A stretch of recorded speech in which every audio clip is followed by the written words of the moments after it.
Hi, welcome back to the ANS Way and our third financial video. This one's going to be about the journey of accumulating the potentially four properties that we currently have and what that means for us. Now, it's not going to be a technical breakdown of it all. It's more about how we got there. Some of it is timing, luck, fortune. A lot of it is just having a clear goal in mind and working out or resolving all of the problems to get to that goal. Now, the goal for us, me, Selena, really is to have enough passive income to always cover all of our liabilities. And the way we view this is if we were to lose our jobs or look at the situation we're currently in where only one of us can legally work, I can't work here due to the visa types, can the passive income cover off all of the money that we have outgoing? So that's our primary goal. Now, as time goes on, that changes slightly and we'd love to have double that amount coming in. So potentially one of us could choose to stop working relatively early, me, hopefully by 40, and then eventually having enough passive income that both of us would have the choice of retirement. And again, we're hoping for that to be around the age of 45. We are not interested in 65, 67, whatever it happens to be right now. That doesn't mean to say we don't both enjoy our jobs, our roles. Selena in particular really loves her job. I know this won't sit well with some people, but hopefully the majority of you will see the point. I remember a comment once, and my parents were often called into my school. We both went to a grammar school. It has very traditional values. I do not. And my parents have been called in for maybe the 79th time that month. And the teachers sat down, I think it was the headmaster and the head of year sat down and said, Anton has very strong morals and values that he sticks to. They just don't align with ours. And I'm still really proud of that today, because the way I viewed it is I would always question the teacher and say, okay, demonstrate to me how this will benefit my life. These are my goals. You tell me how chemistry or 3 years of Latin or insert any other topic is going to get me to that point. If you cannot, this is a waste of your time and my time. And I still hold that to be true. I have a very clear goal in mind and I'm efficient in getting there. And school definitely did not help me in that journey. So I question them then, and I still have those questions now. And I have those questions for younger people around me when they're talking about going to university. Now, there's nothing wrong in that. But where it's wrong is you want to accumulate debt not knowing what you want to do, not knowing whether this is going to benefit you. Sure, if you want to go and do it as a social experiment, fine. But a lot of people are doing this because they think it's the right thing to do. And I personally disagree with that. Anyway, where are we starting this journey? Around 2007 is when we bought our first home. And we got there really by one way. I'd been working since I was 17, so I had left school, gone to college, quit college, went and convinced somebody in a major electronics company, convinced them to give me a job with zero qualifications. They took me on. I saved up some money until about 2007. We moved out of my parents' home now. Selena was in university, but she'd been smart. She had spent, I think, a year at university before, quit. We went and travelled a little bit. And then she went back to university but chose a degree that had a bursary. So you're still going to accumulate some debt, but far less debt because your degree costs no money and they give you, I don't know what it is, maybe £300 a month to do that course. Now, anybody that's thinking about that type of thing, do it. It's really beneficial. That way you can't lose. No debt and I was going to say college degree, university, I'm becoming more American, university degree for nothing. So she had gone and done that. I was still earning money. We'd saved up a little bit and my parents donated 3,000. Now I remember at the time my dad said to me, how much money do you want? And I couldn't bring myself to ask him for a lot. So I said, 3 grand. So he gave me that and I put the rest in. I think it cost us about 15,000 up front in 2007. Firstly, we couldn't afford to buy a house outright. And we ended up going down the part by part rent. In my mind, all I knew is I didn't want to just rent a place. I needed to be on the property ladder. Now, I had no idea what that meant really, how much it cost. I just had some money. I didn't want to rent. So this was my step into, home ownership. I had no idea the crash was coming. Bankers being bankers had been up to their tricks and the financial crash come. So we had bought the place and I can't remember, within the year, the property value had dropped. Now, again, during that period, I'd been researching and doing the best that I could without any real input. How do I work this system? Because this doesn't make sense to me that I have to give up 40 hours of my week for nothing. And I should mention, when we bought that place in 2007, our total income was 26,000. I'd just been working for long enough. So my thing was not accumulating debt and not accumulating UCAS points. So UCAS points equate to £0 in my mind. So I didn't want to do that forever. When the crash happened, because we were in part by part rent, purely by chance, I didn't know this at the time, but started reading that when you want to staircase up to the 100%, we owned 35 and the housing association owned 65. When you want to staircase up, you have to get the home reevaluated, and the housing association has to sell you the home at the market rate. So fantastic. Markets dropped. It only impacts me slightly. I was able to then buy, or we were able to buy that home at a discounted rate during that period. So effectively, as long as we could stick it out and it returned back to just the amount that we bought it for, we would have made a real material gain, which is exactly what we did. So we bought it at a discounted rate and we lived there for 8 years. I wanted out after about 3 or 4, but we just couldn't afford it. We really lived super modestly. So we bought things from Argos. For my people in the UK, you'll know Argos, and we bought the cheapest stuff that was available. So I think we did the whole entire apartment for £2,000, everything, cutlery, bed, sofa, everything was bought for maybe £2,000. We did go on holiday, and in fact we got married during that period. We got married in Florida, but we kept the costs down. Now we're still accumulating a little bit of debt along the way, bearing in mind Selena's at university. Fast forward to about 2012, 2013. I can't remember exactly when Selena had finished uni, but she'd finished it before that point. What we had decided is that anywhere from about 50 to 70% of our income, so post-tax income, we started clearing credit cards. Selena paid off all of the money that she had that went out for university. And we started saving up money, so we knew we wanted to move out. Now this is where the first mistake, it's kind of a hindsight mistake. Because we wanted to move out so much, we saved up some money, we'd got the home reevaluated, and it was back to exactly where it was before, so we'd made a little gain. We took that and we purchased our next home. This would have been 2014, 2015. So bearing in mind we put 15,000 into the 2007 apartment. We then took that money out and we took out whatever savings we got, and we needed to put in 35,000 into the next home. Again, this is 2014, 2015. We weren't on great salaries. We didn't have a lot of money. So we didn't keep hold of that apartment. In hindsight, I wish we would have waited a little bit longer and kept hold of that apartment. We couldn't afford to buy a home in our area. Ended up moving 30 miles away from friends and family just to be able to afford to live. And again, this is another one of those things where you have to make some sacrifices.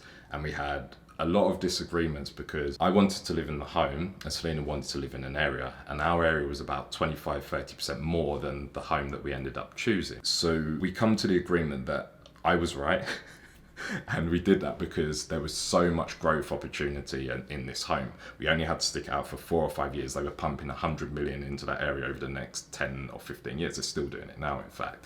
So we bought the home cheaply and we bought it using the Help to Buy scheme. Now, we possibly could have found enough money, but it was silly. The Help to Buy scheme in the UK is amazing. It's different now, but at the time they only offered 20% the government would effectively take on as a government-backed loan.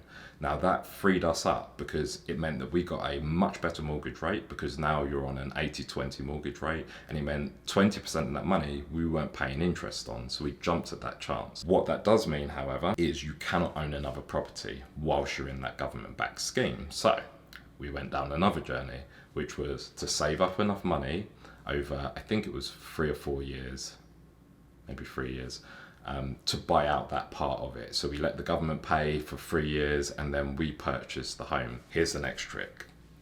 Because the property was increasing quite a lot as predicted, we were able to revalue the home at a much higher rate. So instead of us having to take out of our pockets that additional money, we actually used the increase of the value to pay down the loan. So we got another 80-20 loan, but this time the home was owned by us. It's always owned by the bank until you've paid all the money back, but owned by us and not government backed. Now, we didn't have to take any cash out of pocket. We just used the increased value. We told the bank this is how much it's worth. They sent out a valuer, they agreed with us, and that was it. We rolled it all into ourselves. It's now 2018 and we have an opportunity to buy a family home. Because we had gone down the route of the Help to Buy, revaluing the home at a higher rate, we hadn't had to expend that much cash. So by the time this opportunity came around, we had some cash on hand and we were able to buy that at a good rate, or a good purchase price rather. This is when we learned that the government had recently changed how you pay tax. And I should mention that at each point of these sales, when I'm saying the amount that we're putting down, that's the deposit and all of the other fees. We still have to pay stamp duty in the UK. And before it was at a fixed rate, so it'd be 0, 1%, 3%, 5%, whatever it was. Come 2018, I'm not sure exactly when this had changed, but they brought in a new rule that if you owned more than one property, you had to pay an additional 3% on whatever the standard rate was. So we ended up having to pay, I think there was a 20,000-ish stamp duty on that home. So that's just a tax that you pay out. And for the people that are watching in the US, I don't think you have this. So I know you have property taxes, but we also have council tax, which is just another tax that you pay monthly. As an example, on our home that we just left in the UK, it's about £230 per month, $310, but you pay a stamp duty as you get into that property. So we ended up buying that home, but it took up quite a big chunk of money because you have to put down all of the fees that it costs and also this additional stamp duty. During this same 2018 period, we were also looking for our next home. Now, we'd always wanted to rent homes out, so the family home was rented out and we wanted to rent out the home we lived in and move on to the next one. Why sell a place and buy somewhere else when you can keep it and you retain all of the value that you've put into it and also don't have to pay an additional stamp duty? So we started looking at homes, and I think I had taken leave of my senses because we were looking at homes for 700, 800, 900,000 pounds. And I think a couple of months into it, I just paused and said, what are we doing? Why would we want a mortgage of six? There's just two of us.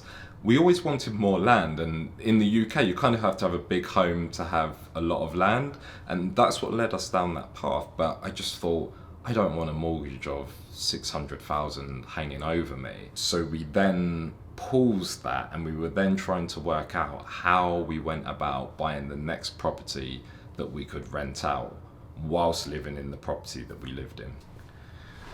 So 2019 rolls in and we had decided we were going to buy one or two bed apartments. So we had a look in Liverpool, I think, which is the northwest of England, the north somewhere. We had a look up there, and then we stumbled across one roundabout from where we lived up for a really good amount, and a sale had fallen through. I think 2 sales had fallen through on that same property. Now this was right towards the end of 2019 when we were doing this, and we had booked to go to Thailand. So we were due to leave, I think mid-December and come back 2020 January. We'd put an offer in, the offer had been accepted, we got a lot of the way through, and then I can't actually remember exactly what happened, but we had to pull out of this property.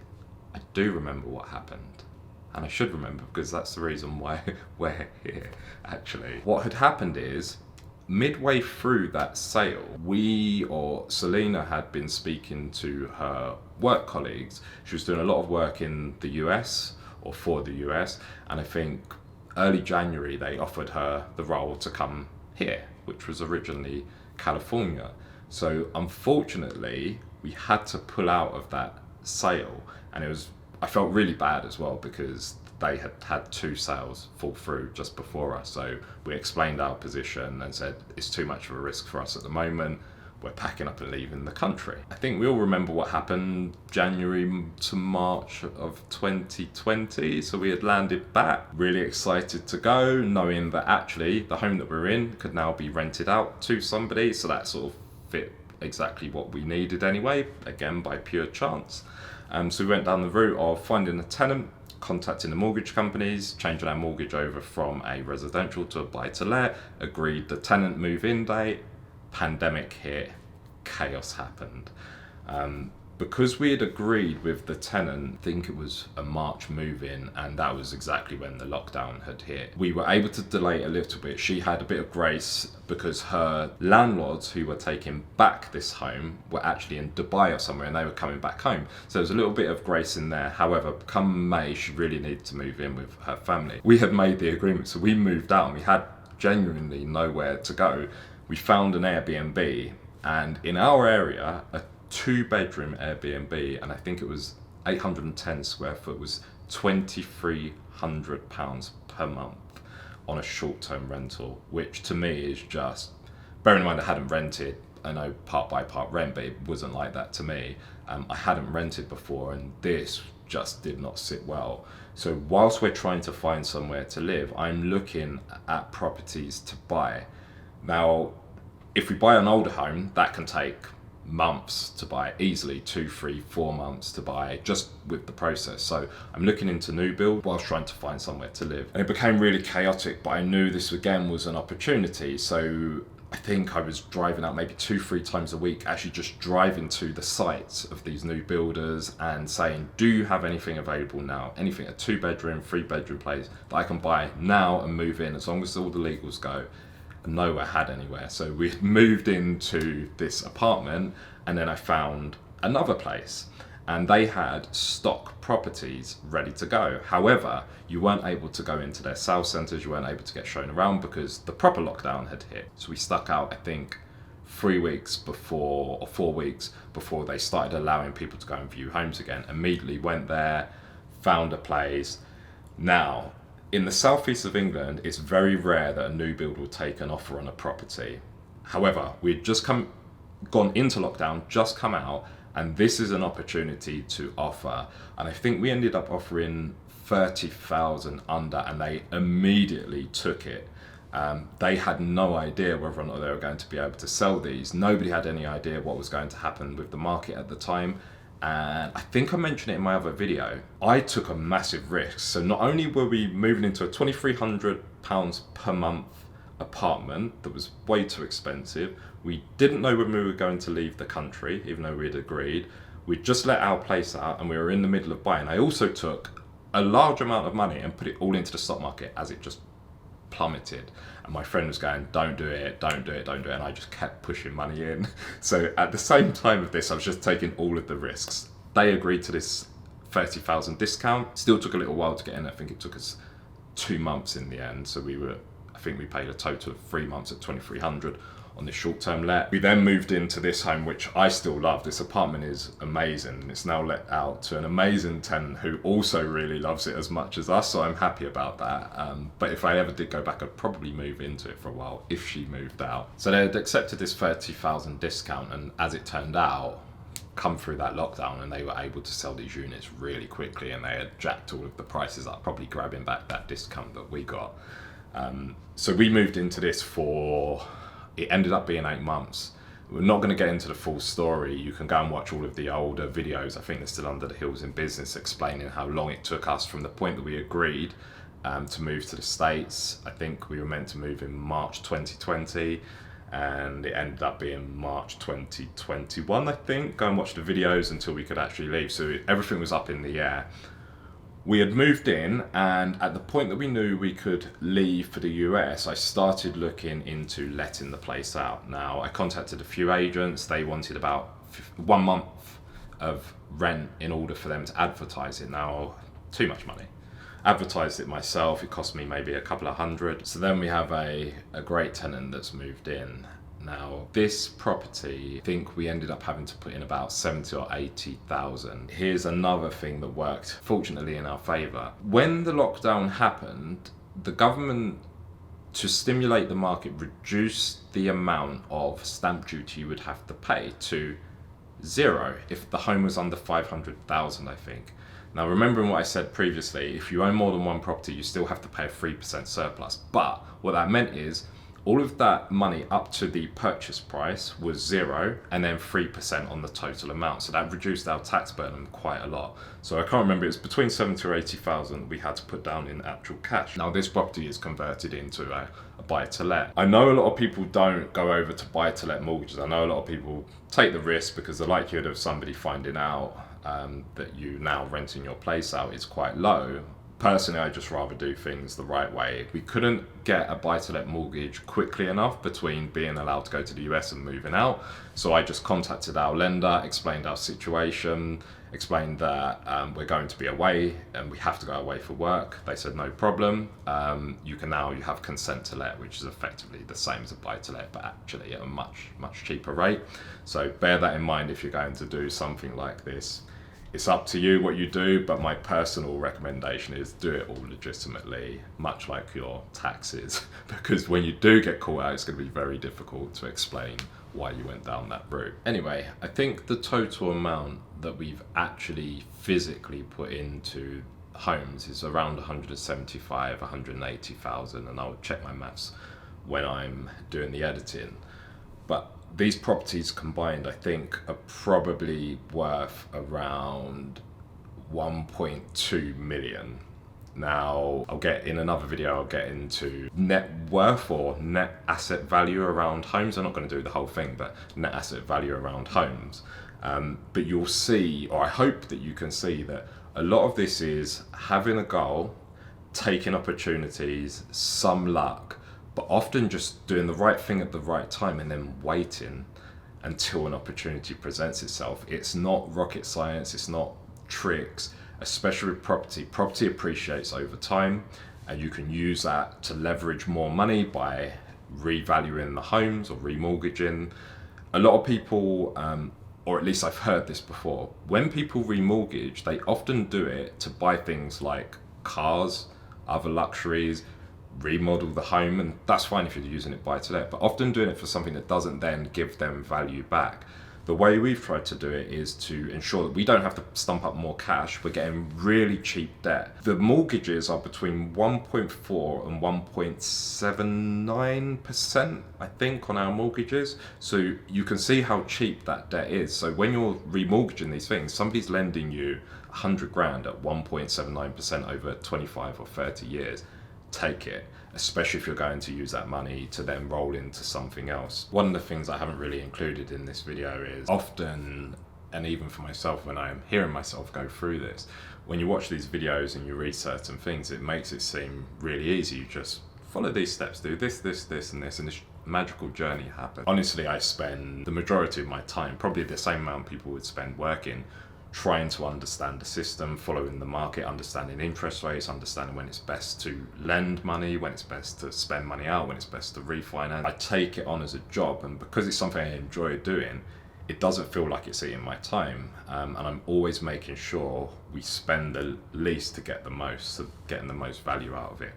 The other thing you have to consider is your appetite for risk. As I mentioned twice now, at the point that we're moving to another country and we're exposed massively, I can no longer work. I'm taking what some would consider a ridiculous risk by putting a lot of our cash accumulation into the stock market. We still held crypto. We're buying another home at the point that we have no idea when we could leave. Potentially what could have happened at that point was 2 months in, they could have said, you need to be in the States, and where would it have left us? So you need to be aware of your own risk appetite, and also aware of your own finances and whether you can take an impact like that.